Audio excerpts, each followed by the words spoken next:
Hello, Bible readers. I've been married since 2001, quite happily, and even amidst the most rewarding, intimate relationship in my life, married to my person, my best friend, there have been moments, chapters even, of our marriage when happy is not how either of us would describe it. Healthy? Yes. Honest? For sure. But happy? Probably not. Psalm 44 makes me think of a healthy, honest marriage that may not be in a happy moment, but is certainly contained within a life-giving, thriving, robust relationship. Marriage is a covenant, very much like the relationship between Israel and God.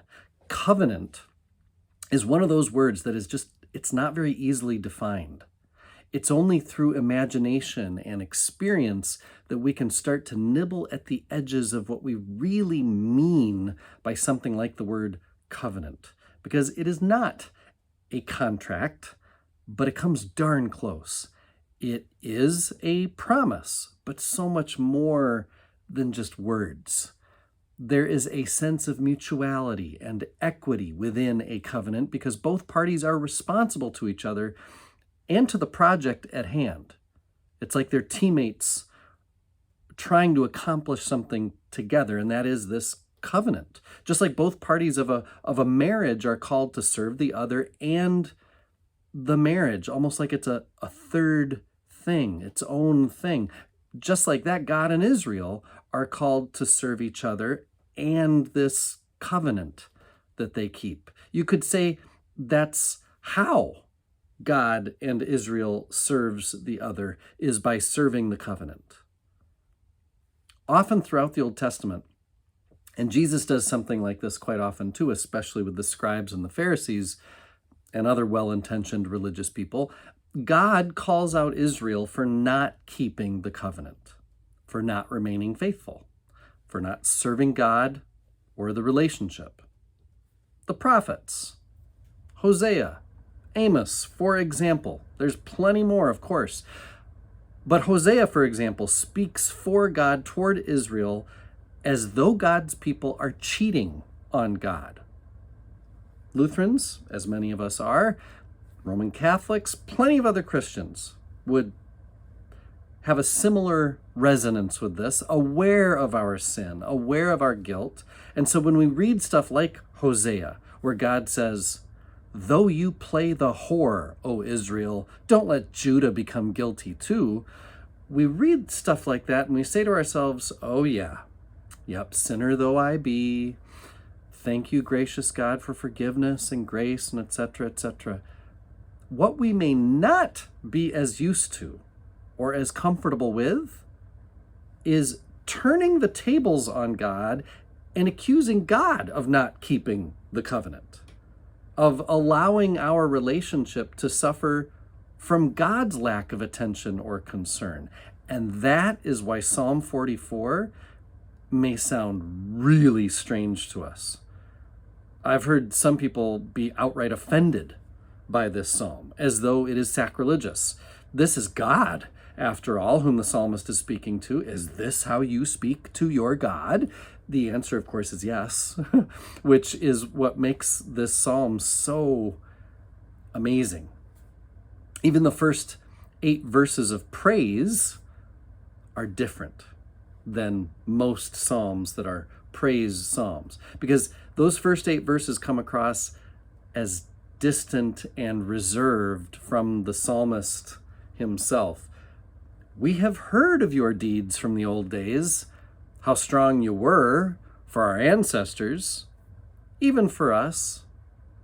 I don't trust in my own bow. I trust in you. In God we boast continually.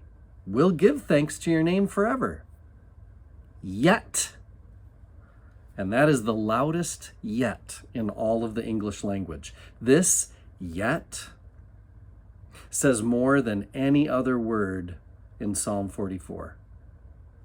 You're great. You're strong. We praise you. Yet You have made us like sheep for the slaughter. For 6 straight verses, the psalmist accuses God of not serving the covenant. You have rejected us.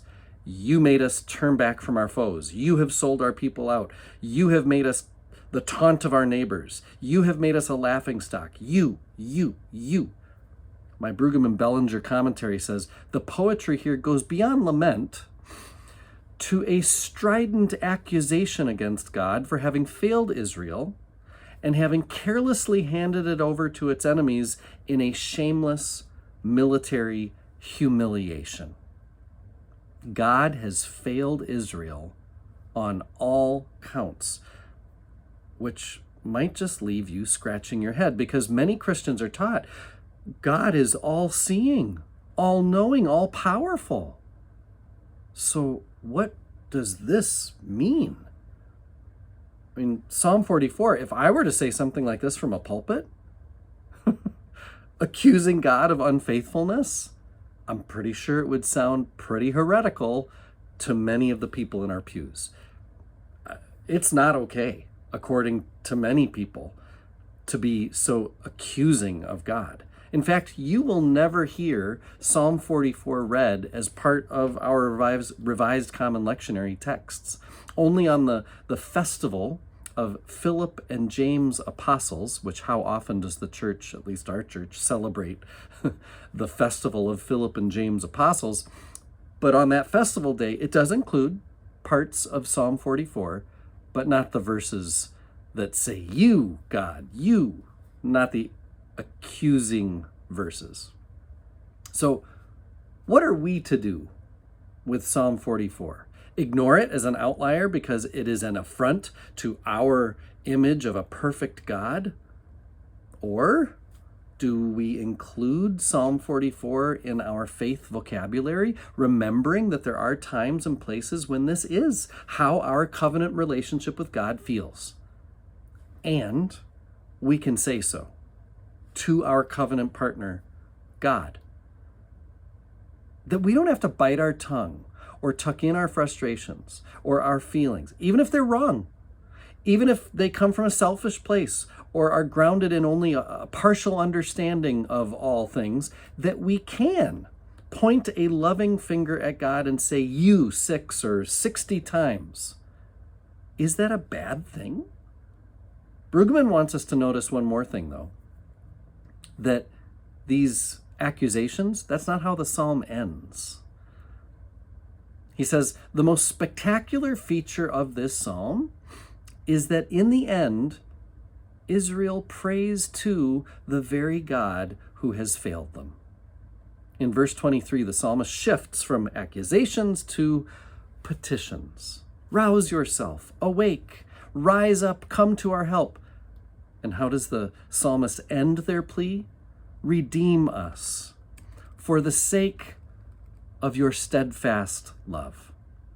He calls on that tried and true core value that Israel and God both know is more powerful than any temporary misstep: God's steadfast love. Israel knows that God is their only way forward. Angry and hurt as they may be, they trust that God is the way. I am one with my God. My God is with us, all of us, at all times and in all places.